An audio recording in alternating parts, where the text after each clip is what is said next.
तो चलिए फ्रेंड्स, देखिए आज का हमारा ये वाला वीडियो जो है जस्ट तो फ्रेंड्स अगला देखते हैं हम टॉपिक ओम का नियम। ओके, ओम का नियम क्या कहता है? देखिए कि नियत तापमान तथा नियत भौतिक परिस्थितियों में किसी बिंदु वैद्युतिक डीसी परिपथ में किसी प्रतिरोध के सिरों पर पैदा होने वाला विभवांतर उस प्रतिरोध में से प्रवाहित होने वाली विद्युत धारा के अनुक्रमानुपाती होता है। ठीक है, ये कौन कहता है? ये ओम कहते हैं ना, जीएस ओम ने कहते हैं। ठीक है, इसके साथ ही इन्होंने कहा था कि तापमान, नियत तापमान और नियत भौतिक परिस्थितियों में, मतलब भौतिक परिस्थितियां बदलनी नहीं चाहिए, न ही उस चालक का ताप बदलना चाहिए। ठीक है, अगर समा रूम टेम्परेचर पे है तो रूम टेम्परेचर पे ही रहेगा।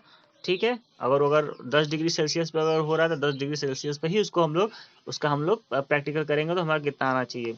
तो ये बोल क्या रहे हैं, आपका भी अनुक्रमानुपाती आई होगा। ठीक है, मतलब उसके सिरों के बीच उत्पन्न होने वाली जो विद्युत धारा होगी, ठीक, वो सॉरी उसके सिरों के बीच जो विभवांतर उत्पन्न होगा उस चालक के बहने वाली धारा के अनुक्रमानुपाती होगी। ठीक है, अगर हम अनुक्रमानुपाती का चिन्ह हटाते हैं तो एक कांस्टेंट आता है जिसको हम लोग बोलते हैं आर। ठीक है, तो हम यह कह सकते हैं कि आपका यही आर जो होता है ये कांस्टेंट होता है, इसी को बोलते हैं हम लोग आपका प्रतिरोध।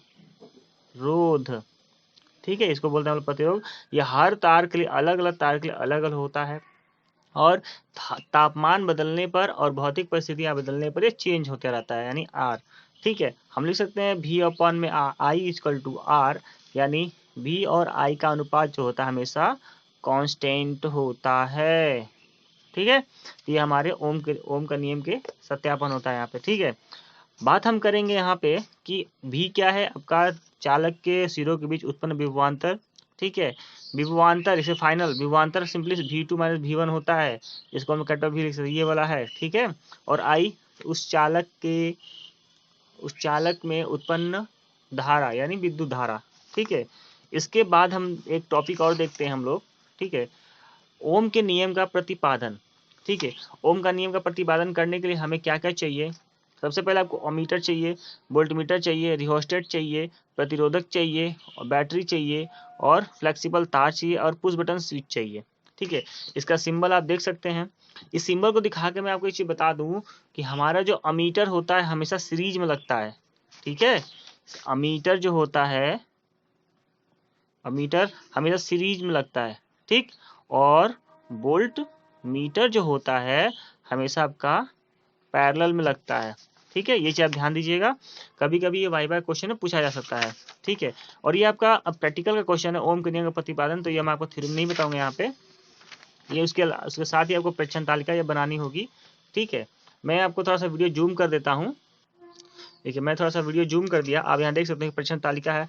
उसके बाद है आपका प्रतिरोध का नियम। अभी हम लोगों ने क्या पढ़ा? ओम का नियम पढ़ा।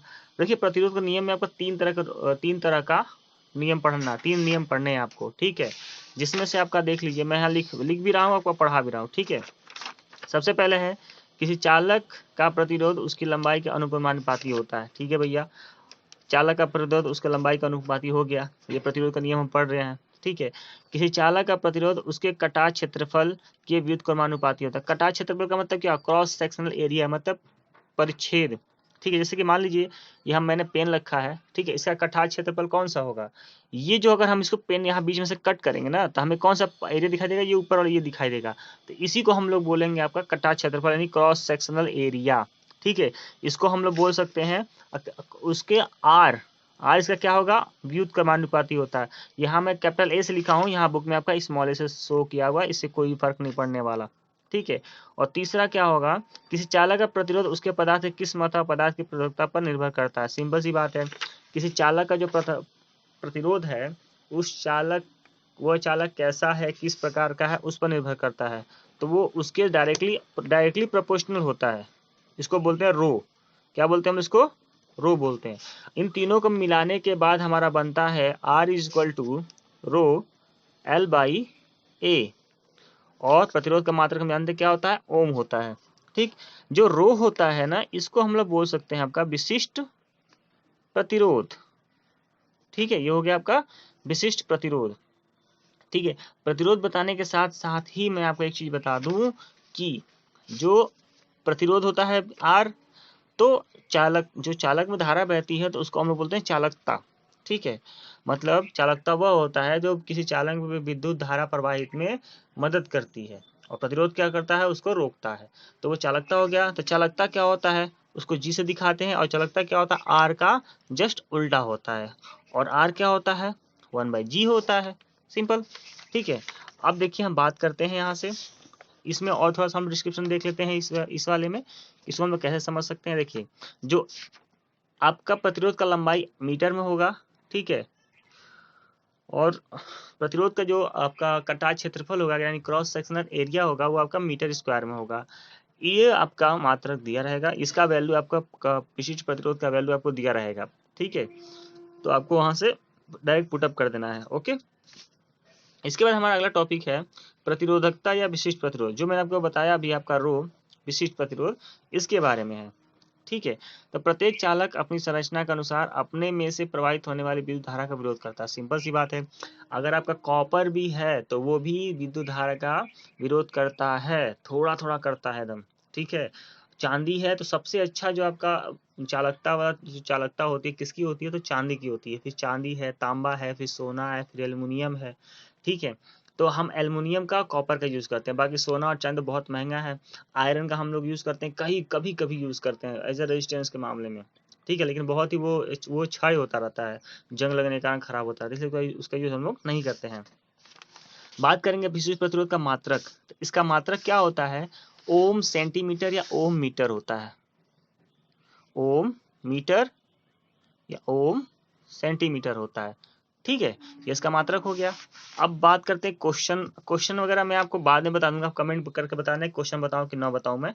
ठीक है, तो अगला टॉपिक हमारा है आपका, देखिए ध्यान से, ताप गुणांक। ठीक है, ताप गुणांक क्या होता है, देखिए टेम्परेचर कोफिशिएंट, किसी पदार्थ का प्रतिरोध उसकी लंबाई, कटाव क्षेत्रफल एवं विशिष्ट प्रतिरोध के अतिरिक्त उसके चारों ओर के वातावरण के तापमान पर ही निर्भर करता है। ये तो सब बात सही है, क्योंकि मैंने पिछले भी बताया कि विद्युत ओम के नियम में नियत तापमान पर, ठीक है, भौतिक परिस्थितियों में, तो भाई अगर उसके चालक के चारों तरफ का तापमान बदलेगा तो उसका प्रतिरोध तो बदल ही जाएगा। ठीक है, तो उसमें उसको बोल सकते हैं अधिकांश धातुओं एवं मिश्र धातुओं का प्रतिरोध तापमान वृद्धि से बढ़ता है, सही है, जबकि अधिकांश अधातुओं और चालकों अपघट्य विलयनियों का प्रतिरोध तापमान वृद्धि से घटता है। ये क्वेश्चन पूछ लीजिएगा, ध्यान दीजिएगा।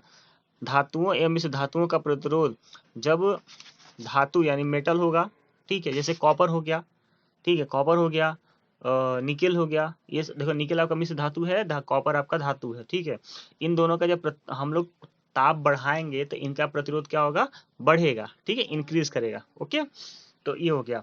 तो इसका एक फॉर्मूला होता है, ज्यादा आपको न जानते हुए ताप गुणांक का एक फॉर्मूला होता है जो हम लिख सकते हैं। ठीक है, R T equal to R nought 1+α nought T. ठीक है, देखिए इसमें कौन क्या क्या है। ठीक, आर टी है आपका टी, देखिए सॉरी आपको दिखाई नहीं, ये फॉर्मूला है आपका प्रतिरोध ताप गुणांक का। ठीक है, प्रतिरोध ताप गुणांक किसको बोला, ताप गुणांक ना बोल के इसको हम लोग बोलते हैं प्रतिरोध ताप गुणांक। ओके, देखिए आर टी यानी टी डिग्री सेंटीग्रेड पर इसका और प्रतिरोध क्या होगा, तो आर जीरो यानी आर नॉट 0 डिग्री सेल्सियस पर या 0 डिग्री पर इसका प्रतिरोध कितना है, 1+α। अल्फा आपका ताप गुणांक है। ठीक है, इसी को बोलते हैं हम लोग ताप गुणांक। ठीक, तो अल्फा का वैल्यू आपका दिया रहेगा या तो आपसे पूछेगा। ठीक है, और टी आपका कितने समय के लिए, सो टी यानी टेम्परेचर, माफ कीजिएगा, टी यानी आपका ताप होता है होगा यहाँ पे। ठीक है, ये हो गया। इसके बाद हमारा अगला टॉपिक है, देख लेते हैं हम लोग। देखिए इसके बाद आपका ये फॉर्मूला समझाया हुआ है। ठीक है, तो ताप गुणांक का मात्रक होता है प्रति डिग्री सेल्सियस होता है, सिंपल है, यानी अल्फा का मात्रक होता है, अल्फा का मात्रक वो क्या होता है, मैंने बोला ना अभी आपको कि ये जो फॉर्मूला होगा ना आपका, ठीक है, ये अल्फा होता है ताप गुणांक। ठीक है, तो इसका मात्रक क्या होता है, प्रति डिग्री सेल्सियस ही होता है। ठीक है, अब ये क्वेश्चन वगैरह बताया गया इसमें, तो हम क्वेश्चन ना बता रहे, हम सीधे टॉपिक कंप्लीट कराते हैं आपका। देखिए अगला टॉपिक हमारा है चालकता। चालकता यानी कंडक्शन। कंडक्शन मैंने क्या बताया अभी, प्रतिरोध का उल्टा आपका चालकता होता है, यानी वह किसी चालक पदार्थ का वह गुण जो विद्युत धारा प्रवाहित करने में मदद करता हो, ठीक है, उसको हम लोग बोलते हैं आपका चालकता। ठीक है, चालकता का जो मात्रक होता है वो साइमन होता है, कैपिटल एस। ठीक है, इसको हम लोग साइमन लिख सकते हैं। उसके बाद विशिष्ट चालकता इसका भी होता है, विशिष्ट प्रतिरोध होता है, विशिष्ट चालकता भी होता है इसका। तो इसका होता है आपका सिग्मा। ठीक है, तो इसका होता है सिग्मा और इसका क्या होता है रो। ये होता है आपका विशिष्ट प्रतिरोध, रो जो होता है विशिष्ट प्रतिरोध होता है, और सिग्मा क्या होता है, विशिष्ट चालकता होती है। इन दोनों में संबंध क्या होता है, तो हम देखिए हमारा जो चालकता होता है जी, ठीक है, जो हमारा चालकता होता है वो इजिकल टू में लिखा चालकता 1/r होता है। ठीक है, सिंपली वही कर सकते हैं, जी का वैल्यू हम मान जी को हम विशिष्ट चालकता में लिखेंगे तो ये लिखेंगे सिग्मा और इसको लिखेंगे 1/रो। सिंपल सा है, सिग्मा इजिकल टू 1/रो, यानी कि जो हमारा विशिष्ट चालकता होता है विशिष्ट प्रतिरोध का व्युत्क्रम होता है। ठीक है, हाँ, ये हो गया चालकता। अब देखिए इसका छोटे छोटे टॉपिक आपको बस इसमें पढ़ने हैं अभी। ठीक है, इसके बाद आपको एक चैप्टर अच्छे से समझा अगला चैप्टर जो मिलेगा ज़्यादा बड़ा चैप्टर नहीं, बस खत्म ही हो चला है। ठीक है, 3-4 पेज और है। ठीक है, इसके बाद आपको सर्किट पढ़ा देंगे, सर्किट आपको क्लियर हो जाएगा। ठीक है, इसके बाद मैं आपको एक वीडियो बनाऊंगा सिर्फ किरचॉफ के नियम पर। ठीक है, किरचॉफ का नियम क्या होता है उस पर मैं आपको वीडियो बनाऊंगा। ओके, तो क्योंकि किरचॉफ का नियम आपको आगे आने वाले पाठों में चैप्टर में बहुत ही जरूरी है जानना, किरचॉफ का नियम क्या होता है।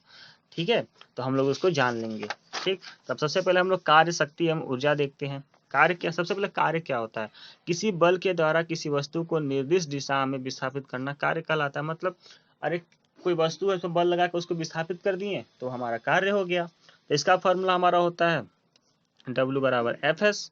F हमारा बल हो गया, S हमारा विस्थापन हो गया। ठीक है, अगर किसी वस्तु में कोई विस्थापन नहीं होता है तो हम कहेंगे उसमें कोई कार्य नहीं हुआ है। ओके, जैसे एक कुली है, सामान लेकर स्टेशन पे खड़ा है सर पे अपने, और वो नीचे से लिफ्ट में खड़ा होकर ऊपर जाता है। ठीक है, लेकिन उसका जो बल कहाँ लग रहा है, बल उसके सर पे लग रहा है, लेकिन वो सामान कहाँ विस्थापित हुआ, नीचे से ऊपर। तो हम यहाँ स्ट्रेट फॉरवर्ड मतलब सीधी दिशा में, तो मतलब कि हम एक लीनियर मोशन में हम सीधा ऐसे यहाँ से चला गया, लेकिन ऐसे नहीं लेते हम लोग, हम ऐसे लेंगे तो यहाँ से यहाँ तक गया ना तो ये विस्थापित होकर काम होगा, लेकिन नीचे लिफ्ट से ऊपर चला गया तो नहीं काम हुआ। ठीक है, तो कार्य का मात्रक क्या होता है हमारा, जूल होता है। ठीक है, जूल। ओके, अब देखिए 1 जूल बराबर हमारा होता है, ये ध्यान रखिएगा, 1 न्यूटन मीटर। ठीक है, 1 जूल बराबर बराबर हमारा तो 1 न्यूटन मीटर होता है। अब देखिए वैद्युत परिपथों, ये ध्यान देने वाली बात है, वैद्युत परिपथों में विद्युत वाहक बल के प्रभाव से विद्युत धारा प्रवाहित होना वैद्युतिक कार्य कहलाता है। ठीक है, मतलब जब वैद्युतिक कार्य का मतलब W बराबर होता है VIT, मतलब वैद्युत परिपथ में जब हम लोग वोल्टेज लगाते हैं तो उसमें विद्युत धारा प्रवाहित होती है। ठीक है, तो पर सेकेंड अगर उसमें कितना होता है तो वो निकालेंगे, W = VIT। ठीक है, एक पावर होता है, पावर इक्वल टू VI होता है। ठीक है, तो इसको फॉर्म में हम लिख सकते हैं W = VI इक्वल टू क्या हो गया, P, तो PT। ठीक है, सेकेंड में। ठीक, वाट सेकेंड, तो इसका मात्रक क्या होता है, वाट सेकेंड। तो हम कह सकते हैं 1 जूल, इस कार्य का मात्रक जूल होता है, और जूल होता है, जूल के अलावा हमारा वाट सेकेंड भी होता है। ठीक है, उसके बाद हमारा अगला पॉइंट है शक्ति। ठीक है, यानी पावर, कार्य करने की दर शक्ति कहलाती है। एक लाइन, छोटा सा लाइन का है इसका, कार्य करने की, ओके, कार्य करने की दर शक्ति कहलाती है। भैया कार्य करने ये शक्ति है, कार्य ये हो गया, दर मतलब पर सेकेंड के हिसाब से, तो हो तो गया W = PT। तो ये हम इसको बोलते हैं वाट। ठीक है, वाट बोल सकते हैं हम लोग, जो कि यहाँ पर देखिए आपका Fs था ना, हम लोग पहले लिख चुके थे, वही वो सेम है। तो इसका मात्रक हमारा होता है, ऊपर कार्य का मात्रक क्या होता है, जूल। ठीक है, joule metre, sorry newton metre होता है। ठीक, W/T है, और सेकंड नीचे आएगा तो न्यूटन मीटर पर सेकंड। ठीक है, तो वाट P यानी शक्ति का मात्रक हमारा क्या होगा, न्यूटन मीटर पर सेकंड होगा। ठीक है, इसके बाद आपको यांत्रिक दक्षता जाननी है। देखिए यहाँ पे आप जानने के लिए आपको जरूरी है, भारतवर्ष में मीट्रिक प्रणाली यानी MKS मीटर किलोग्राम सेकेंड लागू है। अतः सभी प्रकार की गणनाओं में जब निर्दिष्ट न दिया जाए तो 1 HP इक्वल टू 700। देखिए ये दोनों चीज आप जान लीजिएगा। 1 HP इक्वल टू होता है ब्रिटिश प्रणाली में 746 जूल प्रति सेकेंड या वाट होता है, ठीक है। और 1 HP मीट्रिक में होता है 735.5 जूल, ठीक है। भारतवर्ष में क्या है, मीट्रिक है यानी हमारे ये वाला, ठीक। तो हम लोग क्या लेंगे, 735.5 वाट लेकर चलेंगे, ठीक है। दक्षता अगर हम निकालते हैं तो ये फॉर्मूला दक्षता वैद्युत शक्ति क्या होता है, P बराबर VI, P square VI square R और P equal to V square by R, ठीक है।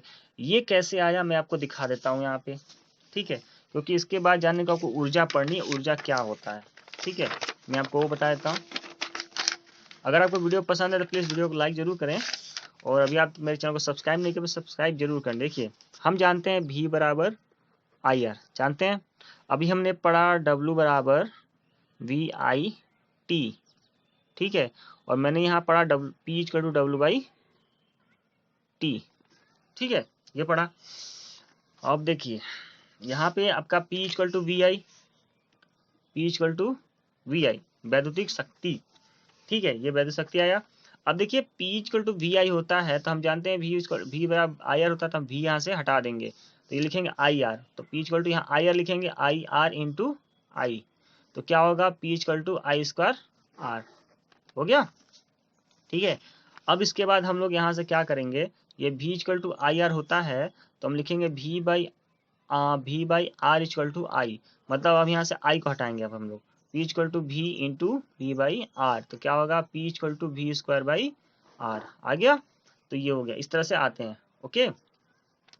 देखिए अगर मान लीजिए श्रेणी और समांतर की अगर हम बात करें, अगर श्रेणी कोई घर में हम लोग काम करते हैं, श्रेणी हो या फिर समांतर हो, ये दोनों में अगर हम लोग बिजली की खपत निकाल लें, ठीक है, खपत या शक्ति निकाल लें, कितना शक्ति है परिपथ का, तो उसको हम लोग सिंपली अगर पहले अगर लोड का शक्ति P1 है, फिर P2 है, फिर P3 है, ये सब हम लोग, ठीक है, जोड़ते रहेंगे, मतलब उसके घटकों जितने घटक होंगे ना सबका पावर निकाल के हम समूह को जोड़ देंगे तो हमारा टोटल शक्ति एंड टोटल पावर हमारा आ जाएगा, ठीक है, टोटल पावर हमारा आ जाएगा। देखिए मैं इतना जल्दी इसलिए लिख रहा हूँ कि आपको ज़्यादा वीडियो लंबा ज़्यादा ना हो और आराम से आप इसको पढ़ लें, ठीक है। देखिए इसके बाद हमारा है ऊर्जा यानी एनर्जी।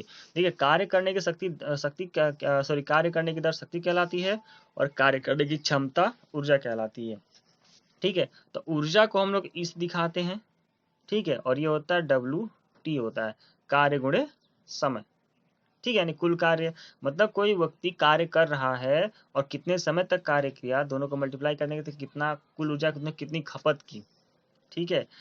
और देखिए ये ऊर्जा आपका 3 प्रकार का होता है, ठीक है, सर निम्न पर 2 प्रकार का, एक स्थितिज ऊर्जा, एक गतिज ऊर्जा, ठीक है।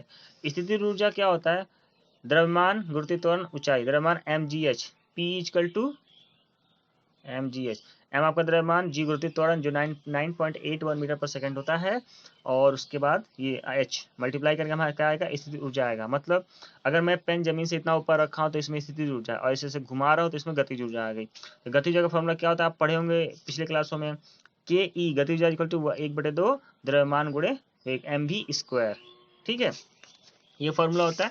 अब इसके बाद हमारा है BOT यूनिट, इसको छोड़ दीजिए, इसको कोई इशू नहीं है इसमें, 1 किलोवाट, चलो ठीक है, ओके। विद्युतीय उष्मीय ऊर्जा, सिंपल पढ़ लेते हैं हम लोग इसको। विद्युत की उष्मीय प्रवाह की गणना करने के लिए जूल नामक वैज्ञानिक द्वारा, देखिए अब विद्युत उष्मा, अब देखो विद्युत जो होता है उसका उष्मीय प्रभाव क्या होता है उसके बारे में पढ़ने के लिए हमें उसका उष्मीय ऊर्जा के बारे में पढ़ना पड़ेगा। जैसे हम लोग बल्ब जलाते हैं तो उसमें से प्रकाश भी निकलता है, उसमें से उष्मा भी निकलती है, ठीक है, तो उसके बारे में भी हम लोग पढ़ेंगे अभी आगे। देखिए इसके अलावा जूल ने एक नियम निकाला, जूल का नियम। जूल के नियम के अनुसार उन्होंने ये कहा कि पर सेकेंड, ठीक है, उसमें से जो धारा प्रवाहित होती है ना, और उसका प्रतिरोध का मल्टीप्लाई करने पे हमें पर सेकेंड जितना उसमें उष्मा मिलेगी वो हम लोग उसमें काउंट कर सकते हैं। देखिए जब किसी चालक में विद्युत धारा प्रवाहित की जाती है तो वह गर्म हो जाता है, सही बात है, गर्म हो जाता है। उस चालक में पैदा हुई उष्मा की मात्रा विद्युत धारा मान के वर्ग के तथा प्रतिरोध व समय गुणनफल के अनुपाती है। सिंपल सी बात है, जैसे कि मान लीजिए पहले पहले हम लोग जो बल्ब यूज करते थे सिंपल वाला, जो उसमें टंगस्टन का तार यूज होता था, ठीक है, 10-20 रुपए का, 10-12 रुपए का मिलता था, अभी भी मिलता है लेकिन बहुत ज्यादा लोड होता है, 100 वाट का होता है वो। 100 वाट का मतलब समझ रहे हैं ना, वाट पावर VI, ठीक। तो उसमें जब बल्ब जब टंगस्टन जलता है तो उसका प्रतिरोध काफी ज्यादा होता है, ठीक है, तो वो ग्लो करता है, कुछ देर बाद जला के बाद जब टच करेंगे तो बहुत गर्म हो जाता है। तो क्यों होता है? उष्मा की वजह से होता है। और उसका उष्मा कितना निकालेगा? तो इसका उष्मा का फॉर्मूला में हीट, H यानी हीट, हीट निकालने तो उसमें जो धारा बहती है उसका वर्ग, ठीक है, और उस तार का प्रतिरोध R, और कितने समय तक धारा प्रवाहित की गई उसको मल्टीप्लाई कर देंगे तो हमारा कितनी उष्मा जनरेट हो रही है, कितनी उष्मा हमको वहां मिल रही है, हम लोग वहां से कर सकते हैं, ठीक है। ठीक है, देखिए इसके बाद हमारा है वैद्युतिक दक्षता, ठीक है। देखिए दोस्तों, दक्षता निकालने के लिए आपको सबसे पहले यही ध्यान देना होगा, दक्षता जब निकलती है तो आउटपुट बटे में इनपुट होता है और गुणे मल्टीप्लाई कर देंगे हम लोग, ठीक है, तो हमें दक्षता निकल जाएगी, ठीक। जूल में वैद्युतिक ऊर्जा, ठीक। तो वॉटेज कितना वाट निकालते हैं हम लोग, देखिए इनपुट वैद्युतिक ऊर्जा वाट सेकंड में, और सेकंड में समय, ये सब आपको अभी नहीं जानना है, ठीक है। उष्मा की मात्रा ये आप पढ़े होंगे पहले का, ठीक है, ये होता है H equal to MS delta T. Delta T का मतलब होता है T2 माइनस T1, मतलब प्रारंभिक ताप माइनस, सॉरी, अंतिम ताप माइनस प्रारंभिक ताप, पहला शुरू अंतिम ताप ये हो गया और माइनस पहला ताप, ठीक है, वो जो होता है डिग्री सेल्सियस में होता है। जल की विशिष्ट ऊष्मा जो होती है 1 होती है, ठीक है। जल का जो घनत्व होता है 1 ग्राम प्रति घन सेंटीमीटर होता है, घन सेंटीमीटर मतलब सेमी क्यूब में होता है, ठीक है। अब देखिए यहाँ पे आपका लिखा हुआ है क्वेश्चन में, ऐसे ऐसे क्वेश्चन आते हैं, आप ध्यान देख लीजिएगा। किसी समांतर परिपथ में कुल विद्युत धारा 10 एम्पीयर और कुल शक्ति इतना वाट है, यदि 1000 वाट है, यदि एक शाखा का प्रतिरोध 20 ओम है, तो प्रत्येक शाखा की विद्युत धारा का शक्ति व्यय की ज्ञात कीजिए। देखिए आगे का कभी वीडियो में आपको एक एक क्वेश्चन का मैं आपको डिफाइन करा दूंगा कैसे कर सकते हैं इसको, ठीक है। अभी तो हम लोग बस पढ़ेंगे कि इसमें कैसे कैसे हम लोग क्या क्या फाइंड कर सकते हैं, ठीक है। देखिए आपका आ गया किरचॉफ का नियम। किरचॉफ का नियम के लिए मैं आपको अलग से एक वीडियो बनाऊंगा, और किरचॉफ का नियम बनाने के साथ ही मैं आपको व्हीटस्टोन ब्रिज के बारे में बताऊंगा, ठीक है। इसके लिए अलग से वीडियो मैं आपको बना दूंगा क्या आता है किरचॉफ का नियम, ठीक है। तो जब वीडियो को ज़्यादा लंबा ना करते मैं आपको जल्दी ही इसके बारे में थोड़ा सा बता देता हूँ। देखिए ये आपका एक परिपथ बना हुआ है, इस क्वेश्चन के एग्जाम्पल के बारे में, इसमें क्या निकालना है? विद्युत धारा तथा शक्ति व्यय की गणना करना है। किसमें किसमें करना है? प्रत्येक शाखा में करना है, ठीक है। शाखा में है पहला, देखिए यहाँ से वोल्टेज लगा दिया आपने, ठीक है, 10 एम्पीयर की धारा गई, तो 10 में धारा यहाँ भी आती है और यहाँ भी आती है, ठीक है। तो एक बात, इन ये R1 है R2 है, मुझे R1 तो पता है लेकिन R2 नहीं पता है मुझे, ठीक है। और कुल शक्ति कितना है? PT 1000 वाट है, और एक शाखा का प्रतिरोध कितना? 20 ओम है, तो परिपथ का वोल्टेज V अपॉन में PT हमने लिख दिया, तो टोटल कितना है आपका 1000, और IT 10 एम्पियर, तो कितना? 100 वोल्ट आया, मतलब इस परिपथ का है यहाँ पे 100 वोल्ट आपका जा रहा है, 100 वोल्ट की यहाँ बैटरी लगी हुई है, वो भी हमें नहीं पता, आ गया वो, ठीक है। R1 की विद्युत धारा कितनी है? देखिए R1 का विद्युत धारा निकालेंगे VY से निकालेंगे तो कितना, जब 100 वोल्ट है और 20 ओम का धारा, 20 ओम का आपका प्रतिरोध है, तो कट करेंगे तो 5 एम्पियर आया, मतलब 5 एम्पियर ही आपका आ गया। लेकिन यहाँ 10 एम्पियर धारा जा रही है ना, तो यहाँ भी आपका 10 यहाँ 5 चला, जब 5 यहाँ चला गया तो 5 इधर आ जाएगा, तो हो गया 5 एम्पियर। जब ये भी 5 लिया और 100 है यहाँ पे, तभी आप यानी कि ये भी आपका 20 ओम का ही है, ठीक है, 20 ओम का ही प्रतिरोध है। उसके बाद R2 प्रतिरोध की विद्युत धारा, वो भी 5 एम्पियर, R2 दिखाया गया ना, R2 20 में बोला था 5। R1 प्रतिरोधक शक्ति व्यय, सिंपल सी बात है, P इक्वल टू VI, तो V कितना है? 100, I कितना है? I कितना है? 5, मल्टीप्लाई करेंगे 500, दूसरे का भी 500, आ गया, सिंपल सा। तो ये ऐसे क्वेश्चन होते हैं, ठीक है। अब आज की वीडियो में बस इतना ही, और अगली वीडियो में मैं आपको जल्द ही आपको वीडियो दूंगा, और ये वीडियो देने में मुझे काफ़ी लेट हो गया क्योंकि ITI का एग्जाम चल रहा था इस वजह से, और मैं भी ITI में पढ़ाता हूँ, इसमें थोड़ा सा इशू हो गया वीडियो बनाने में। तो अगले वीडियो में आपको किरचॉफ के नियम के बारे में बता दूंगा, उसको कैसे हम लोग, पहला नियम तो बहुत आसान है, लेकिन जो दूसरा नियम है ना आपका परिपथ वाला, ये थोड़ा सा डिफिकल्ट है, मैं उसमें आपको क्वेश्चन भी बताऊंगा, और उसके बाद अब मैं आपको व्हीटस्टोन ब्रिज के बारे में बताऊंगा, ठीक है। तो अगर वीडियो आपको पसंद आई तो प्लीज़ वीडियो को लाइक जरूर करें, और वीडियो को देखने के लिए थैंक यू। ओके फ्रेंड्स, फिर अगली वीडियो में हम लोग मिलते हैं।